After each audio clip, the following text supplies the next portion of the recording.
Assalamualaikum warahmatullahi wabarakatuh. Halo, nama saya Michelle Isabella dengan NIM 190563201037, jurusan Ilmu Administrasi Negara, Fakultas Ilmu Sosial dan Ilmu Politik, Universitas Maritim Raja Ali Haji. Di sini, saya ingin memenuhi tugas konten digital dari mata kuliah Seminar Usulan Penelitian dengan dosen pengampu, Bapak Edison. Di sini, saya akan membahas cara membuat latar belakang. Salah satu komponen paling penting di dalam sebuah karya ilmiah adalah keberadaan latar belakang. Dengan menuliskan latar belakang yang kuat, karya tulis ilmiah pun akan lebih kompeten dan tidak mudah terbantahkan. Keberadaannya diperlukan ketika kamu ingin menulis makalah, jurnal, skripsi, bahkan proposal. Latar belakang adalah informasi yang diberikan dalam esai atau teks non-fiksi yang dibutuhkan pembaca untuk memahami keseluruhan tema, teks, atau poin yang ingin disampaikan oleh penulis. Latar belakang adalah bagian karya ilmiah yang berisi alasan mengapa masalah diangkat dalam karya ilmiah. Di latar belakang dicantumkan argumentasi mengapa suatu topik dipilih. Latar belakang mengungkapkan bukti, data, konsep, dan hubungan antara variabel yang terkait dengan topik. Fungsi dari latar belakang masalah adalah untuk menjelaskan topik penelitian yang ingin kamu bahas dan mengapa kamu memilih topik itu.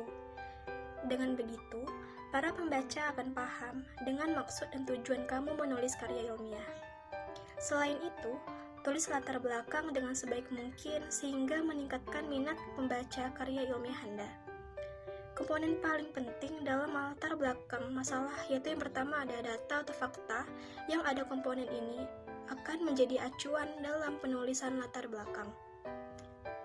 Dengan data atau fakta yang kamu peroleh, kamu harus menjabarkan secara rinci masalah apa yang akan kamu bahas.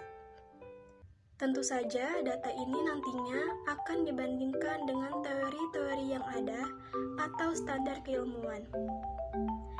Apabila berbeda, disitulah letak permasalahannya. Yang kedua ada analisis berisik, analisis terhadap permasalahan yang ada sampai jelas. Lalu yang ketiga, mengapa harus diteliti? Dari analisis tersebut seharusnya bisa menghasilkan sebuah kesimpulan awal mengapa proyek tersebut bisa dan harus diteliti lagi. Peneliti lebih dulu memahami pendekatan yang digunakan. Latar belakang terdapat 3 pendekatan, yaitu yang pertama pendekatan kualitatif, yang kedua pendekatan kuantitatif, dan yang ketiga pendekatan campuran kualitatif dengan kuantitatif. Untuk menulis latar belakang yang efektif, kamu harus menghindari beberapa kesalahan umum, yaitu dalam menulis latar belakang. Yang pertama, menuliskan latar belakang haruslah sistematis. Jangan menulisnya secara acak. Kalau kamu membahas tema tidak secara kronologis, nantinya akan membuat para pembaca kebingungan. Tulislah latar belakang dengan teratur dan rapi. Pada penulisan penelitian, terdapat perbedaan cara penulisan latar belakang antara kuantitatif dan kualitatif, di mana logika induktif yang digunakan pada penelitian kualitatif, sedangkan logika deduktif dapat digunakan untuk penulisan kuantitatif. Oleh sebab itu, sangat penting untuk memperhatikan dan menulis latar belakang secara sistematis. Komponen latar belakang masalah dalam menuliskan latar belakang ada beberapa komponen yang harus dipenuhi oleh penulis. Dari komponen ini diharapkan akan meningkatkan minat pembaca penelitian. Selebihnya dari latar belakang akan ditentukan apakah kamu mampu dalam menyajikan atau menyampaikan sebuah logika. Selain itu, di sini bisa terlihat apakah kamu mampu dalam menyampaikan pikiran kamu melalui sebuah tulisan. Berikut adalah beberapa komponen dari latar belakang, yaitu yang pertama, menuliskan bidang atau permasalahan. Yang kedua, Menetapkan konteks dengan memberikan tulisan singkat dari bahan literatur terdahulu yang penulis pilih. Namun, harus dipastikan untuk memilih literatur yang sesuai dengan permasalahan yang akan kamu bahas. Yang ketiga, tuliskan hipotesis dari masalah yang kamu bahas dalam latar belakang. Alasan dalam memilih permasalahan atau topik penelitian. Berikut langkah-langkah dalam membuat latar belakang. Yang pertama, bagian awal. Pada bagian awal latar belakang adalah gambaran umum tentang masalah yang akan diangkat.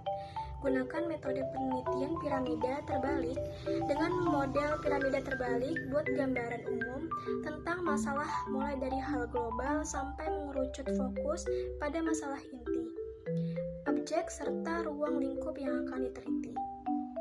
Yang kedua yaitu bagian tengah. Pada bagian tengah, ungkapkan fakta, fenomena, data-data, dan pendapat ahli berkenaan dengan pentingnya masalah dan efek negatifnya jika tidak segera diatasi dengan didukung juga teori dan penelitian terlebih dahulu. Dan yang ketiga, bagian akhir. Pada bagian akhir, isi dengan alternatif solusi yang bisa ditawarkan, atau teoritis dan praktis, dan akhir muncullah judul.